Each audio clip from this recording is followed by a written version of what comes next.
Welcome to the concept classes, this is Pradeep. So आज की जो वीडियो हमारी वो आपका केस सेकंड बीआरएस का है, ठीक है। केस सेकंड बीआरएस का फर्स्ट केस में ऑलरेडी बना चुका हूँ, वीडियो अपलोड कर दी थी, आपने देखी थी। Bank reconciliation statement. Bank reconciliation statement मतलब मैं आपको बता चुका था कि बैंक रिकंसिलिएशन स्टेटमेंट हमें जब बनानी पड़ती है जब पासबुक और कैश बुक, पासबुक मतलब बैंक स्टेटमेंट, दोनों के बीच का डिफरेंस अलग अलग आता है, ठीक है। आज हम सेकंड केस का एक क्वेश्चन करेंगे। सेकंड केस के क्वेश्चन में भी मैंने आपके फर्स्ट केस में बताया था कि आप कैश बुक और पासबुक कुछ लर्न करने की जरूरत नहीं थी, आप इसके बेस पे कर सकते थे। जो भी इफेक्ट आपका पासबुक पे पड़ता है, जो इफेक्ट आपका पासबुक पे पड़ता है वही इफेक्ट अब कैश बुक पे पड़ता है।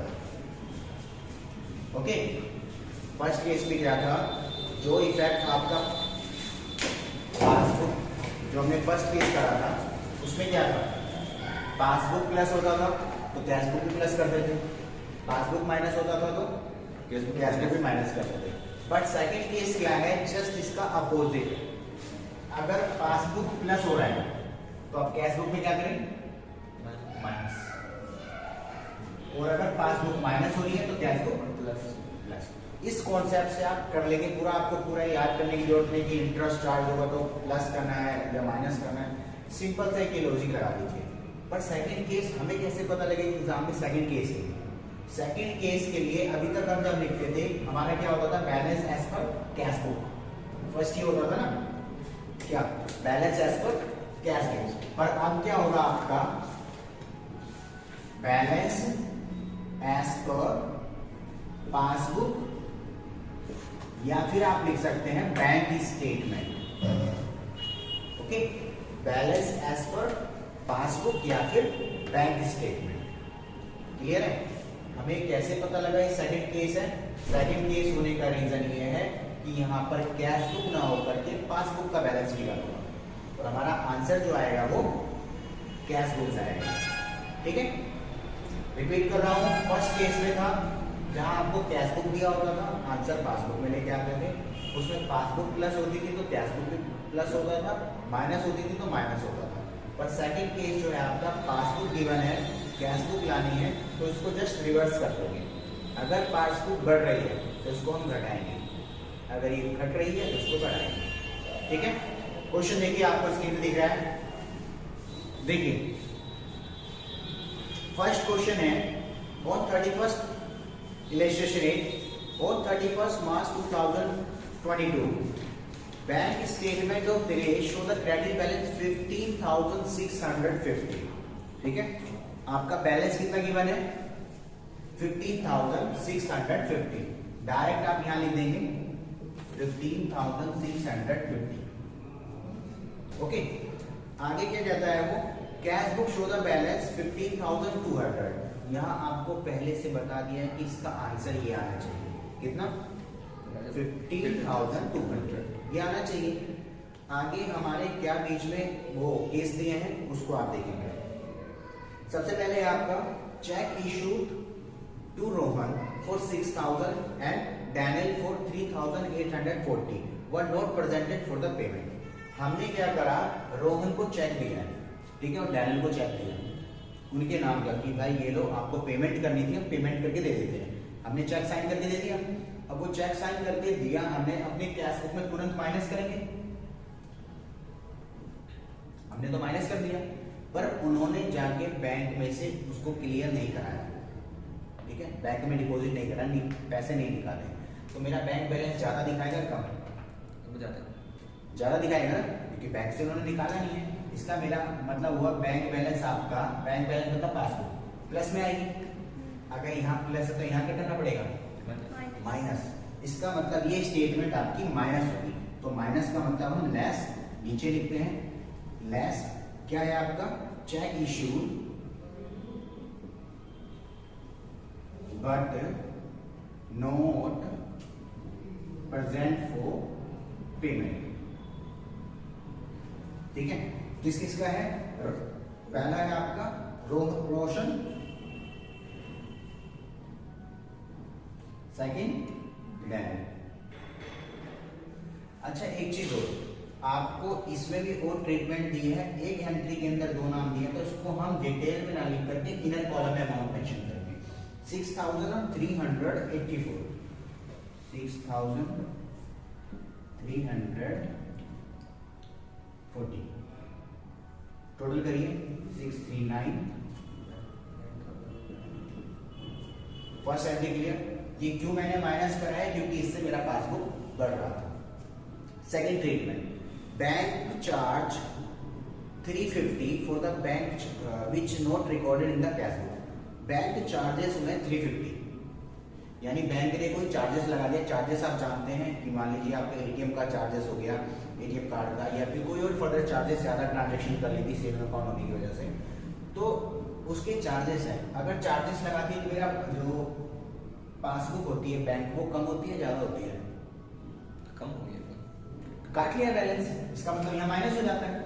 और अगर पासबुक माइनस हो गया तो कैश बुक माइनस हो गया, प्लस हो गया, प्लस, क्योंकि ये सेकंड केस है मेरा। ठीक है, तो यहां क्या करेंगे, प्लस ऐड करेंगे, क्या है, बैंक चार्जेस। अमाउंट कितना है इसका, 350। क्लियर। सेकंड के केस कैसे है, क्योंकि पासबुक गिवन है इसलिए सेकंड केस है, इसको भी माइंड में फिट कर लेगा। आगे नेक्स्ट है, Nitesh directly deposit 8160 into the bank account. Nitesh ने क्या करा, डायरेक्टली मेरे बैंक में पैसा जमा कर दिया। ठीक है, और कितना जमा करा है, 8160। अब बताइए, अगर नितेश ने मेरे अकाउंट में पैसा जमा कर दिया तो मेरा पासबुक यानी बैंक बैलेंस ज्यादा हुआ होगा या कम? ज्यादा इंक्रीज हो गया ना, ज्यादा हुआ है ना, तो कैश बुक में क्या करेंगे, ज्यादा माइनस करेंगे ना, it's second case, so minus करेंगे। ठीक है, वहां पासबुक ज्यादा है तो यहाँ कैश बुक कम करेंगे। कम मतलब नीचे करेंगे। क्या है आपका, डायरेक्ट डिपॉजिट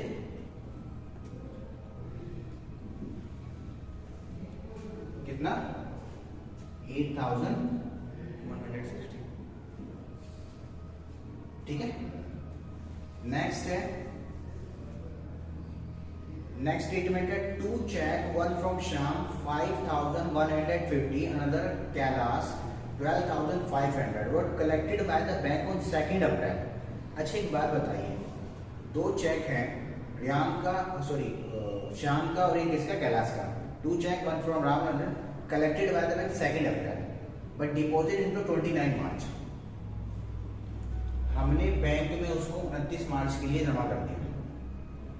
ठीक है, हमने इसको भाई, आप सपोज हम ऑनर हैं, हमें किसी ने चेक दिया, एक ने श्याम ने दिया और एक कैलाश ने दिया, दोनों ने मिला के अपने अपने अमाउंट का चेक दिया कि हम आपके अकाउंट में जाके डाल देते हैं। उन्होंने डाल दिया, बट हमने तुरंत कैश बुक तो प्लस कर दी होगी, पर बैंक में वो क्या हुआ, 2 तारीख को काउंट हुआ, यानी कि मार्च के महीने में नहीं, अप्रैल के महीने में काउंट हुआ है। तो मार्च के महीने में आपका बैंक बैलेंस बढ़ा होगा या घटा होगा? घटा होगा, और इसकी कम दिखाएगा ना। अगर यहाँ कम दिखा रहा है तो यहाँ क्या करेंगे, इसमें आपका माइनस करेंगे, प्लस करेंगे, प्लस। आप बराबर सेकंड बार में सही बोल रहे हो। ठीक है, सेकंड केस है, अगर यहाँ माइनस हो रहा है तो यहाँ प्लस करना है।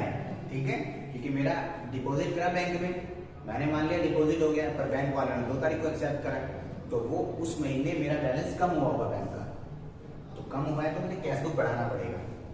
ऐड करेंगे, कितना, क्या था, cheque deposit by Shyam, second कौन है, कैलाश,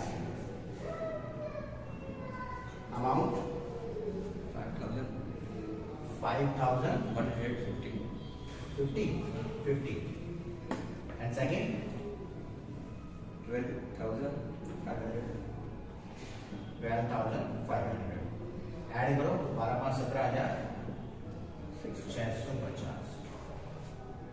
लास्ट एंट्री क्या है, interest credit by the bank वो 450 रुपए। Interest credit by the bank, bank ने इंटरेस्ट क्या है, क्रेडिट करा है। अब मुझे बताइए, बैंक ने जब इंटरेस्ट क्रेडिट कर दिया, इसका मतलब आपको अकाउंट में जमा करा है, आपके अकाउंट में इंटरेस्ट आ गया तो आपका पासबुक बढ़ा होगा घटा होगा? बड़ा होगा। बढ़ा है तो कैश बुक में घटा होगा। माइनस करेंगे, ठीक है। सो इंटरेस्ट, ठीक है, कितना? 350 350 है, नहीं 350 450 है। 450, ठीक है, हो गया। सारी एंट्री हो गई है। अब हम इसको क्या करेंगे, टोटल कर देंगे। इसका टोटल करेंगे 17,000 और 6 3 9 और 1 10 18,000, 18,000 हो गया ना। 18,000 के बाद इसका जब हम टोटल करेंगे तो आपका 15 और 18 कितना हो गया? 33, 33,650। कैलकुलेशन चेक करते रहना, ठीक है ना। और इसका टोटल कितना आया भाई? इसका आ जाएगा आपका 6 4 10 5 15 की 0 0 5, ठीक है, कैरी 1। उसके बाद 8 और 1 9 और 1 10 4 14 3 4 80 लगा 1 9 9 18, 18,450, ठीक है। 18,450।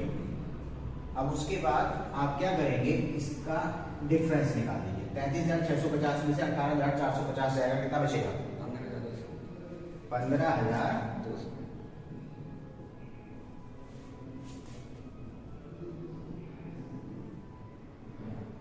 15,200। ये आपका क्या आया? Balance balance as your cash cash debit cash book always debit debit, और ये आपका होता है क्रेडिट। क्रेडिट। आंसर आपको बोला था 15,200 आना चाहिए। ये आपका हो गया कंप्लीट क्वेश्चन। अब मुझे बता दीजिए इसमें आपको क्या डाउट है, कोई भी कुछ क्लियर करना हो, कुछ भी डाउट एंड डाउट। एक चीज का ध्यान रखिएगा बस, सेकंड बुक है, दैट मीन सेकंड केस है। फर्स्ट केस में कैश बुक गिवन होता था, पासबुक में आंसर आता था, पासबुक प्लस तो ये भी प्लस, पासबुक माइनस तो ये भी माइनस। बट सेकंड केस में क्या होता है, सेकंड केस में आपको पासबुक गिवन होता है, कैश बुक निकालना होता है। तो इसमें पासबुक प्लस तो ये minus, opposite relation between passbook and case book second में। फर्स्ट में डायरेक्ट रिलेशन होता है। इस तरीके से आप कुछ भी ट्रीटमेंट दियो, कोई भी ट्रांजेक्शन दियो, आप सबको इसी मेथड से कंप्लीट कर सकते हैं। कोई रटने वाली चीज नहीं है, समझने वाली चीजों से करो। रटने के लिए तो फिर आप रटते रहोगे, दिक्कत आ जाएगी। अब कोई डाउट हो तो बताइए। क्लियर? चलिए, ओके।